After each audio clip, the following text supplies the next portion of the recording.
موبائلوں پہ social media میں دیکھ کر بلوائیوں کی طرف سے یہ حملہ کرتے ہیں کہ حضرت علی رضی اللہ عنہ وجہ کریم نے حضرت عائشہ صدیقہ کے ساتھ میں جنگ کی تھی، جس کو جنگ جمل کے نام سے یاد کرتے ہیں۔ لوگوں کو اس جنگ کے بارے میں اتنا بدہن بدین اور گمراہ کرتے ہیں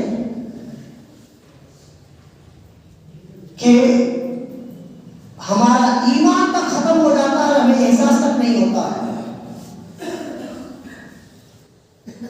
کس طرح سے ختم ہو جاتا ہے کہ اللہ کے نبی صلی اللہ تعالیٰ علیہ وسلم کے سادات سے بغض کرنے کے لیے تلقین کرتے ہیں کہ اگر کوئی ایک تو ہوگا جو حق پر ہوگا، باقی کوئی ایسے ہیں جو حق پر نہیں ہے، تو بتائیے اس دن دونوں میں کون حق پر ہے کون حق پر نہیں ہے؟ لوگ خود بخود یہ کہہ دیتے ہیں کہ حضرت عائشہ صدیقہ حق پر ہے، وہ علی کریم اللہ وجہ کریم جس کی علم کی اور جہالت کی تقوی کی، جن کی معرفت کی کوئی انتہا نہیں ہے۔ کسی نے پوچھا کہ حضور مخنث کا جو چھڑکا ہوتا ہے اس کو باپ کا کیا حصہ ملے گا؟ وہ اگر کسی کی اولاد میں ہو تو اس کو کیا حصہ ملے گا؟ ابو طلحہ کا یہ سوال تھا، فتویٰ تھا۔ اس وقت صحابہ کرام کے بڑے بڑے سید حضرت جبیر بھی موجود تھے، ابو طلحہ بھی موجود تھے، ابن عباس بھی موجود تھے، بڑے بڑے سید عالم موجود تھے، کسی کو یہ حل یہ مسئلہ سمجھ میں نہ آیا کہ مخنث کو کیا حصہ ملے گا۔ پھر وہی باب المدینۃ العلم، علی کا دروازہ کھٹکھٹایا گیا، پوچھا گیا حضور آپ اس کے اوپر راضی فرمائیے، اس کو باپ کے حصے میں سے کیا میراث ملے گی؟ تو فرماتے ہیں کہ اس کے شرف کا کو چیک کیا جائے، وہ کس طرح سے ہے۔ اگر وہ عورت نما ہے تو عورت کا حصہ ملے گا، اگر وہ مرد نما ہے تو مرد کا حصہ ملے گا۔ ان کی ذہانت اور عقل کا یہ شعور دیکھیے کہ ایک دو ساتھی تھے، ایک ساتھی کے پاس میں 5 روٹی تھی، ایک ساتھی کے پاس میں 3 روٹی تھی۔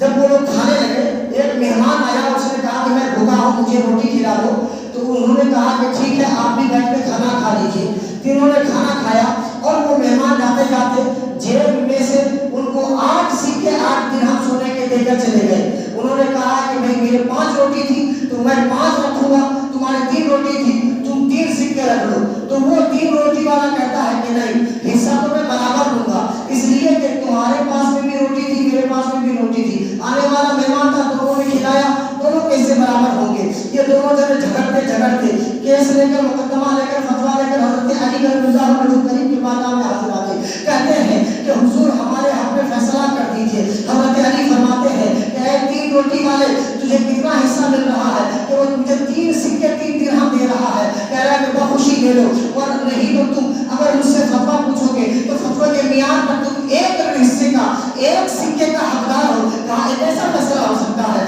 میں تو یہاں پر 4 دینے آیا تھا، آپ 1 دے رہے ہیں، اگر یہی فتویٰ ہے تو میں مان جاؤں گا، لیکن مجھ کو فتوے کو سمجھانا ہوگا، آپ فتویٰ سمجھائیے کس طرح سے فتویٰ سے مجھے 1 سکہ ملتا ہے۔ حضرت علی کریم اللہ وجہ کریم فرماتے ہیں سنو تمہاری کتنی روٹی؟ کہ 3 روٹی۔ ان کی کتنی روٹی؟ 5 روٹی۔ تمام روٹیوں کا 3 ٹکڑا کرو۔ کتنے ٹکڑے؟ 3 تو 5 کے 3 ٹکڑے کریں گے کتنے ہو گیا؟ 15۔ 3 کے 3 ٹکڑے کریں گے کتنے ہو گیا؟ 9۔ 15 3 15 اور 9 24۔ اب کھانے والے انسان 3 ہیں۔ حضرت علی فرماتے ہیں کون زیادہ کھایا کون کم کھایا کوئی پتہ نہیں ہے، تینوں کو تینوں برابر کھائے ہو، یہ ہم بھی جانتے ہیں، سب جانتے ہیں۔ جب دسترخوان میں بیٹھتے ہیں سب برابر کھاتے ہیں، کوئی کسی سے کم کسی سے بیشی نہیں کھاتا ہے، اس لیے تم لوگوں نے کتنے کھائے؟ 8 ٹکڑے 8 کھائے، تو تمہارے 3 ٹکڑے کے کتنے ہوئے؟ 3 روٹی کے 9 ٹکڑے ہوئے، تم نے 8 ٹکڑے کھا لیے، 1 ٹکڑا بچا تو تم نے مہمان کو کھلائے، اس ٹکڑے کے عوض میں تجھے 1 سکہ ملتا ہے۔ وہ کہتا ہے میں آیا تھا چاٹ لینے، 1 لے کر جا رہا ہوں، مسئلہ بھی سمجھا دیا ہے، حق کا فرمان بھی یہی ہے، جس کا جتنا حصہ ہو اس کو اتنا ہی درہم کی مت ملے۔ اللہ کے نبی صلی اللہ تعالیٰ علیہ وسلم فرماتے ہیں اعلیٰ مدینۃ العلم والی البابہ، حق پر کوئی بھی ہو کسی کے بارے میں بد ظنی نہیں کرنی ہے، یہ بات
زندگی سے گناہوں کو جھاڑتے رہے اور جان بوجھ کر گناہ کبیرہ نہ کرے، تبھی جا کے ہمارے دل میں ایمان و ایمان رہے گا۔ میدان محشر میں ہم مسلمان ہو کر قبر کے سوالات کو آسان کر کر اٹھ سکتے ہیں۔ وآخر دعوانا الحمدللہ رب العالمین۔